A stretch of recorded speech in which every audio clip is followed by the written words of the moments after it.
Welcome to a very special short edition of Jews on Film. We've got a really exciting interview coming up for you, but first, let me introduce myself. My name is Harry Adensasser. I am your Jewish film podcaster, and as always, joining me is Daniel Zana.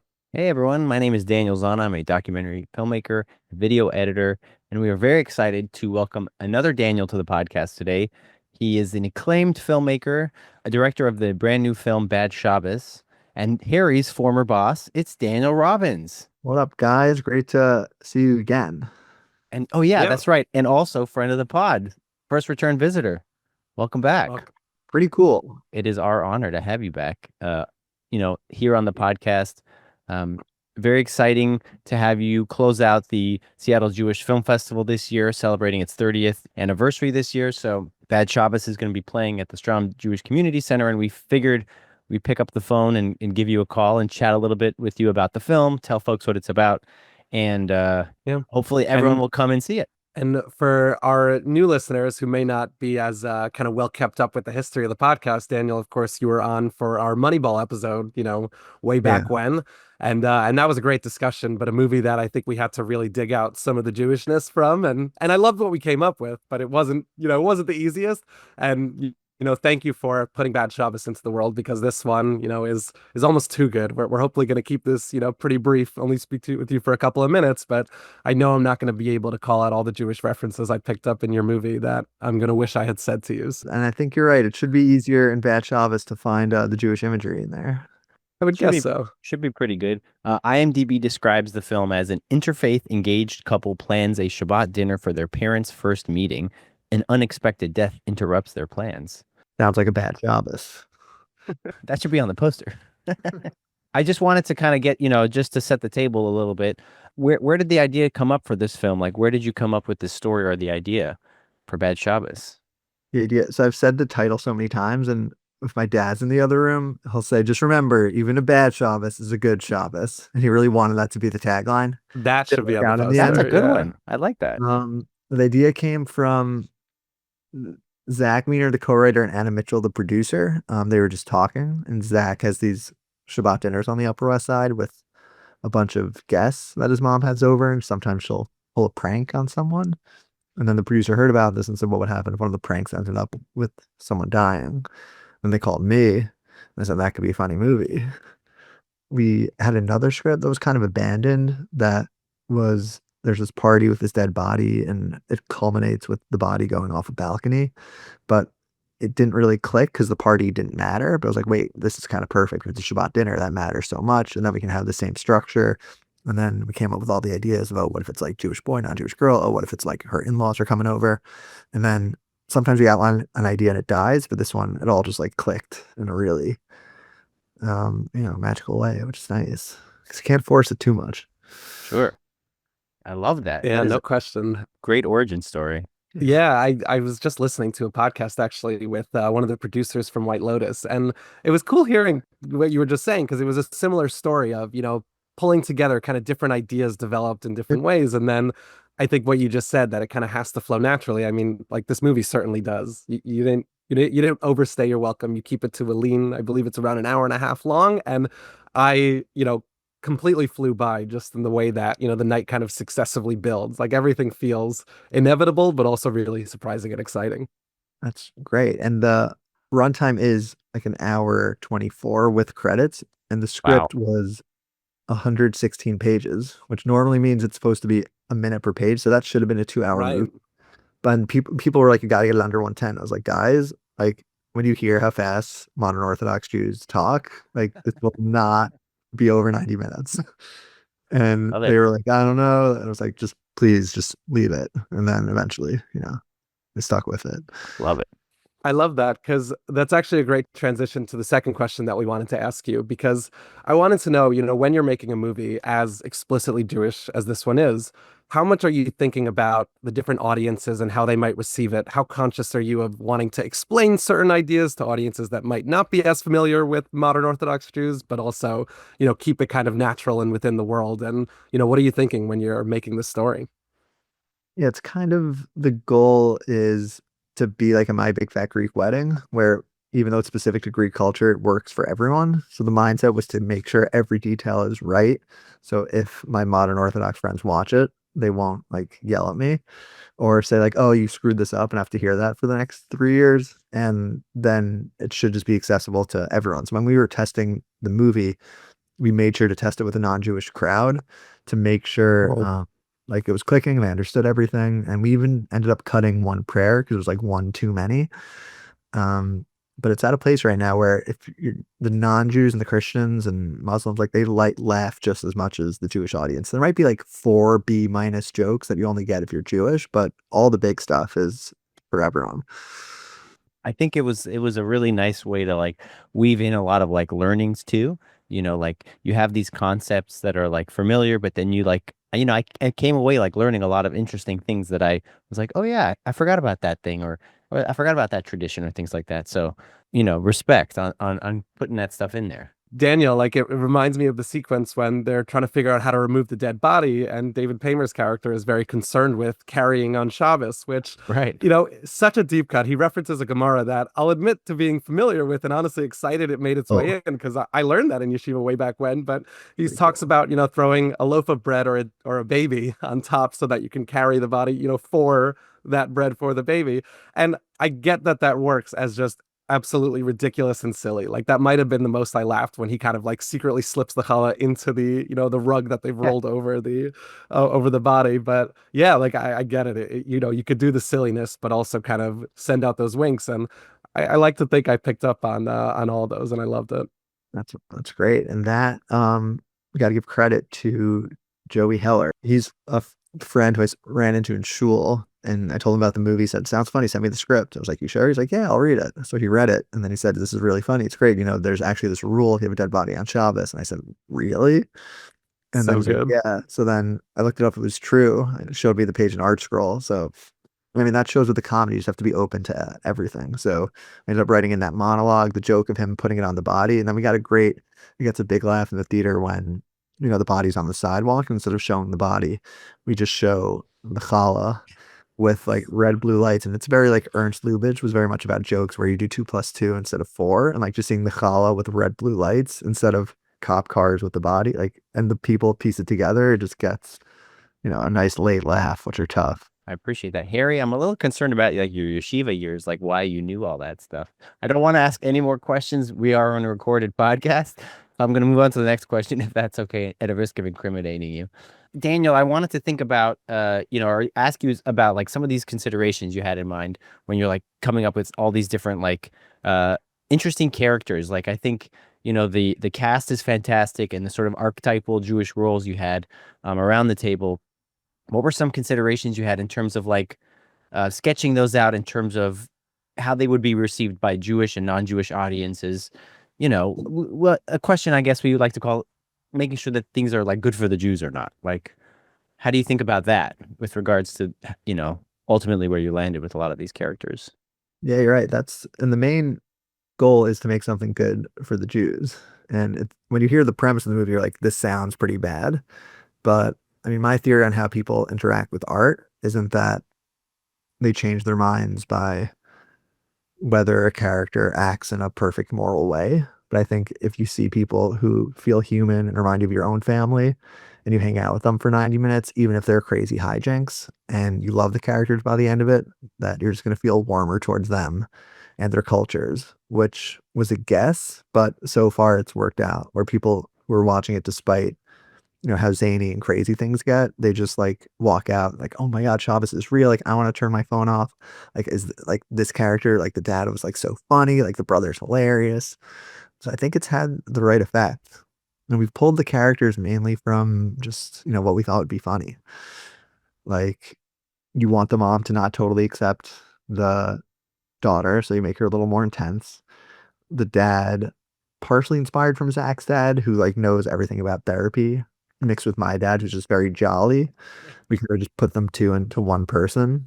Like this person tries to always be upbeat, and then the rest just fell into place. Yeah. Any pushback, like, in terms of like, especially here we are, like in the world today, in terms of anti-Semitism and all that stuff, any sort of like pushback you've received in that regard? We do have a lot of stuff up about the IDF. Right. I was wondering that.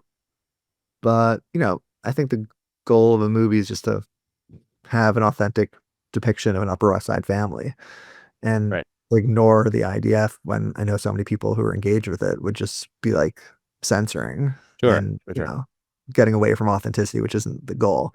And we thought, with comedy, you want to be on the line of what's okay. So I'd rather interact with it and try to make it funny than just Right. try to play it safe. And so far, the reaction has been non-Jews. I'd say there's like a 99% approval rate. With Jewish people, it's about 95%. And the Oh, other interesting. 5% will Yeah. say, we love it. And we think Right. it's funny. But we're concerned what other people will think, Sure. which Yeah. is their heart's in the right place. But thankfully, I've seen over 2,000 people watch the movie at this point and respond to it. So I know how it's being taken. So I'm not really worried about the hypothetical. Nice. That's Cool. awesome. But And I there's love that. there's a big thread on Facebook right now. People are going at it. Ooh. That's cool. I love this as kind of a practical answer also to those kind of things that we worry about, where are people receiving this? And I definitely responded the way that you were explaining before, just how these characters, I was always on their side, no matter what hijinks they got into. And I think that's obviously, first of all, just the incredible actors and the life that they brought to, your amazing script. But I think it's also just the tone that you conveyed. Like there's an inherent, silliness to the ordeal. Like you're not actually, there's no, venom. I mean, especially like Method Man when he shows up and, he might steal the show from everyone else, even though, in this Jewish movie, he brings in that kind of Ethiopian Jew spirit. And it's so good, but it's just, I just think the tone of it is constantly just very endearing and silly, and you are rooting for them, to get away with this murder. Like that is half the fun of watching them through it. Yeah. You're right. That's like a slapstick tone, and that's just how these characters act in those movies. Like Cary Grant running, and what he does in Arsenic and Lace is way crazier than anything that the characters here do. Right. But it's just like the tone of the movie. Right, you're just on their side. And it helps that like we're not exactly like huge fans of the person who ultimately passes away anyway. So it's like, all right, Yeah. whatever. No big loss. Again, not at the risk of spoiling who gets whacked. An actor did an amazing job. Where on one of the issues we had on the script is people reading it said, "I don't think this character is unlikable enough." I was like, "I promise he will be," but we kept getting the notes like, "Okay, maybe." So we added all these lines where he's like a little douchier and meaner. Yeah. And when I met with the actor, he's like, "I don't think we need this." Like, "I don't think we need it." It's like, "It'll be in the performance." Like, "Yeah, yeah." And he took out all the lines, and just in the way he moved and said So things good. or smirked, he just like totally got it across, which is so much better than having him just say these like, lines that would be in a Disney Channel movie. This is not Totally. a Disney Channel movie, just for those listening. Yeah. Not yet, but I aspire to make one.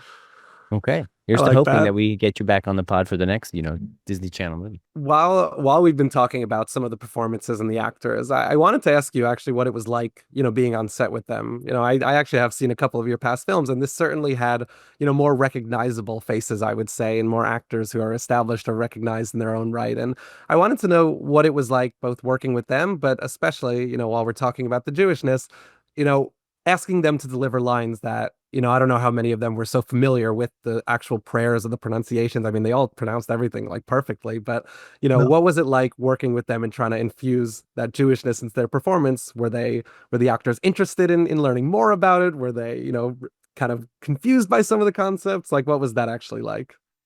Well, it was day one is intimidating just because you're like, I haven't worked with famous people before.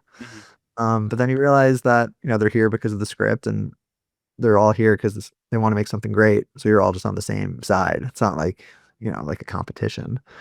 So it kind of just like gives you energy and just even no matter how big the actor was, they were all like trying to make it better, like coming up with lines, different ideas for the scripts, different ideas for scenes, checking in that we got stuff. So there was just this great energy where every single person there was just trying to improve it every day. And then for the Jewish stuff, like they would ask me, like Kira, like when she puts her heart in something, she's all in. So she was like, Awesome. I pronounce it Dvar Torah, Dvar Torah. And I was like, I feel like it's Dvar Torah. She's like, really? Because I saw online Torah. I was like, yeah, but that's like a little more reformed. So, okay. And then she would do Torah. And then for like the prayers, Milana, who's Jewish, knew the prayer. And then she taught it to the others. For Shalom Aleichem, I walked into a room and a couple Yeah. actors just listening to it. John Bass knew it by, I think he was one of the only ones who knew it. And also for Shabbos movie, they always skip Shalom Aleichem, and I was like, we gotta Yeah. do it. Yeah, It's that's like, true. it's a staple. Ashes Chayil is in and out. That's always there. But I like how he like sped it up. He's like, okay, that's enough for now. It also worked because I was like, it could be in the movie, but you can't do 4 stanzas Sure. of this thing. Sure. So we need Yeah. a way to get out of it. And that's accurate to, many Shabbos meals I've been at, where we kind of just run through it, or, no one's singing by the second verse. Let's just move on. That's really cool. That's such a cool kind of peeling back the curtain, because like we do notice, covering as many movies as we have on this podcast, when the pronunciations are correct and when the actions are. And it sounds like you were your own kind of Jewish consultant on set, working with the actors, but I'd love it. Those are the details that really do resonate with audience. Yeah, you're right. The Jewish consultant was my main role on set. Even the producer said we saved money because I was like, well, my parents went way more on yeshiva. On yeshiva, sure. Fair. Than Yeah. a consultant would have been paid. But they were, they're also really happy with it. And most of the items in the movie are from my parents' house because the production designer was like, I can't. Where are we going to find a Havdalah candle? Like, are we spelling that? Are we spelling it right? It's like, yeah, like challah cover. Like, there's this one thing. And I was like, I don't think that works. And the producer was like, I feel like we need your stuff. I was like, yeah. That's They're like, awesome. Like, mom, we also had a Shabbos dinner for the crew before we shot, so everyone saw it. Like the things that were there, like the classic, closet, the wooden closet with random silvery looking pieces, Yeah. and That one right there. Oh, do you? the doll print that's on the wall, like all that stuff. And then this is a movie that was taken from the horror movies, that the realer it feels, the scarier it is, and the same way with the comedy, the realer it feels, the funnier it is. So it's not just like authenticity for the sake of doing it, but also it makes the movie better. I want to give a shout out to David Paymer. Been in many of the movies we've covered on the pod. Mr. Saturday Night is one of them that comes to mind. But yeah, as the sort of the patriarch and also the expert in, was it nonviolent communication? Is that right? Or he won. He was nominated for an Oscar for Mr. Saturday Night. I feel like he should be nominated as well for Bad Shabbos, but that'll be next year. I agree. Yeah, maybe him and Method Man for Best Supporting at a Golden Globe. Sure. Um, I mean, for we'll comedy. put I him in. I did want to ask you that question about that great David Paymer joke that he makes about being married for almost 40 years, feels like 4 minutes underwater. Because shout out to my dad, I've heard him make that joke every single anniversary of my love that I've experienced in my lifetime. And I just I felt so connected in that Jewish joke. So I just wanted to know where that came from. Who says that, if that's something that, your parents say, in life or wherever. Yeah, that came from my dad. And he said it came from the rabbi. And then this other guy in the community, Barry Karen, said it came from him and that it spread from him. So Really? I don't know, but I think it's just this, it's a Northeast Jewish dad joke that's just circulated around, that we've all just heard echoed, every anniversary pretty much. It was iconic. I mean, God willing, I'll continue that tradition, for the rest of my life. In the first couple of years, the joke doesn't hit as hard, because my dad he doesn't do 40 years, 40 minutes. He goes 40 years, 40 minutes. Like he doesn't do 40 years, 4 minutes. He goes 40 minutes. Yeah, So 1 to you 1. can imagine the endurance required, to be underwater for that long. But Yeah. I hope to continue to lead on the legacy of that joke. Yeah, that it took some, specific writing, where if you just said the whole thing at once, it would have been funny, but the way like Kira breaks it up, like kind of and then how the in-laws don't even laugh at it, because that's such a thing where some people just don't get your humor. I was gonna say I filled in the silence. Yeah, they're confused why he would like have a dig on his wife. It's cultural. Classic. So good. One of the things we do on our podcast is we sort of pitch this idea of like stretches, things that I mean, this might be hard because you are, and the film is so Jewish that there's a tough chance that you didn't get this sort of intention while you were creating certain aspects of the film. But Harry and I had a couple we wanted to pitch to you and sort of get your thoughts on them, if that's okay. Let's do it. It's always exciting to get to actually bounce our stretches off the creator. The big joke of Stretch of the Pod is it likely wasn't intended, but we'll finally get to answer that question now by pitching them directly to you. So just confirm or deny, and maybe if it's convincing enough, just go along with that, hype our egos up a little bit. Oh yeah, of course. Absolutely. I mean, we need this. So I wanted to pitch this idea of our friend Jordan, Method Man. Also, happy birthday, Method Man. I think he just turned like 50. Oh, whoa, you're right. It's his birthday today. Well, happy birthday, Method Man, as of this recording. I think he's 54, 55, something like that. Crazy, and he looked so good. He Totally. does look great in the movie. His performance is like really spot on. But I wanted to maybe pitch this idea of him as like this righteous Gentile. The Chasidei Umot Ha'olam, like one who saves the Jewish people while risking their own lives. I think the term came to prominence with people like Oskar Schindler, who helped out the Jews during the Holocaust. But like by risking his own life, he set out to save the Jews. Is Method Man's role as Jordan a nod to the righteous Gentile? Was he the Oskar Schindler of your movie? I think Yeah. is what Daniel's asking. That's exactly right. I love that, and I want when Method Man does Q&As to be like, how do you say it in Hebrew again? Chasidei Umot Ha'olam. I want him to say that. It was like so much inspiration. Like, oh, just Chasidei Umot Ha'olam. And I'm like, wait, what No is big That's very similar to what the intention was, where the intention of the role was that at Meg, when she tells the Devar Torah, she talks about the angel who doesn't know he's an angel. Yes. And the idea was that that's Jordan, that he's an angel who doesn't know he's an angel. But what you said is like synonymous with that, just in a fancier way. So I think part of the intention was totally there. Okay. So it sounds like that's a lukewarm yes, or maybe a yes. I think that's a lukewarm yes. Okay. I'll take it. Yes. Harry, Yeah. good luck on your stretch. Yeah, I hopefully mine will be even more convincing than that. But also, I just want to say with that Method Man, like I really love that when the Dvar Torah happens. I imagine by the end when we learn that he typed up that letter, that was kind of when he gets up from the table and realizes, I have to rise to this occasion. I've got to be that angel. Yeah. You're actually wrote that before showing up. Oh, really?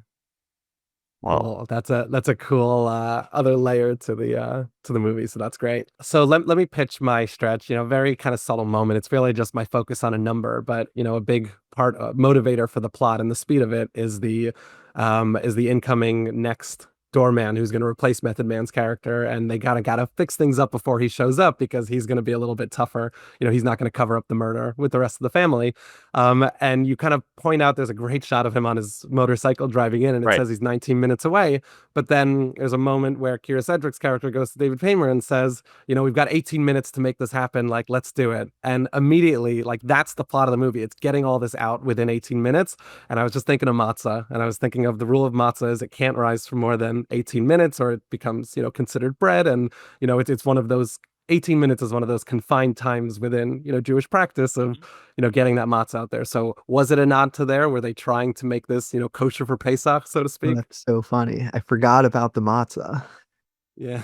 The thought was like twofold. One is that, when Shabbos starts, you do have 18 minutes. The 18 minutes, yeah. I didn't think of that. It's always like people are always talking about the 18 minutes. So like that's part good. of it. Yeah, I And like also that. 18, and like that's a clock that people feel every week.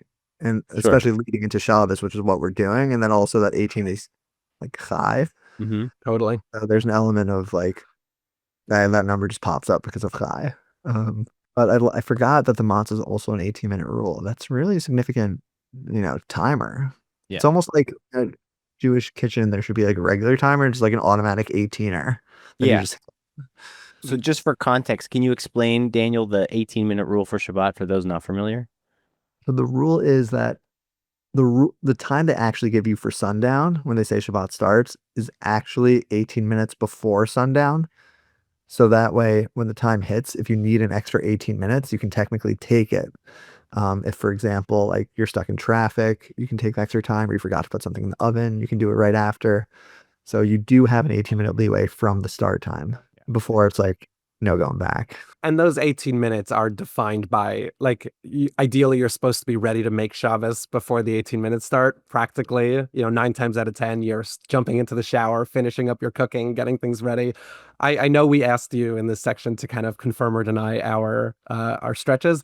I'm going to go ahead and say I was wrong. I love your 18-minute read of like this whole movie being premised on the chaos of the 18 minutes is so cool and is such a cool, like, as someone who keeps those kind of a reflection of the chaos of this movie, that I want to like erase mine from the record. I really that was love good. that. That's Come such a on, great Harry, read. give yourself some credit. No, if anything, you added to it because it shows that the 18 is so significant. And maybe in the, if there's a Passover sequel, it'll connect. Oh, Then bad. the 18 minutes will come Oh my back. gosh. Bad Seder. It could be like White Seder. Lotus with like Bad Shabbos. So you go to a Pesach program in Mexico, one season, and then you just every season there's a new body. Yeah, right now I'm working, one of the scripts is a Hanukkah idea that Ooh, it might come together. I amazing. love But that. so far I'm really excited about it. That also shout out to that line at the end when the in-laws are kind of negotiating the holidays and they go Exactly. back and forth on Christmas. And the first thing that came to my mind was like, well, Christmas could be Hanukkah. And Right. then, she kind of set counters with that. And that was like so quick and sharp. What a great ending to the movie. That was Zach, the co-writer, came up with that because we were like, everything works except like why Meg's parents would ever go along with this. And Right. then he just came up with like, what It's if so good. they use it as letter? I was like, oh my God, my sisters are Brilliant. both married, and the in-law negotiating holidays is a constant thing. My brother actually had a good argument back when he was dating a non-Jew. His argument for why he should continue was, well, mom, you get all the Jewish holidays. It's a really Right. good case. Not a bad argument. Yeah. It's not bad. It didn't stick, but it was a good one to toss Sure. out there.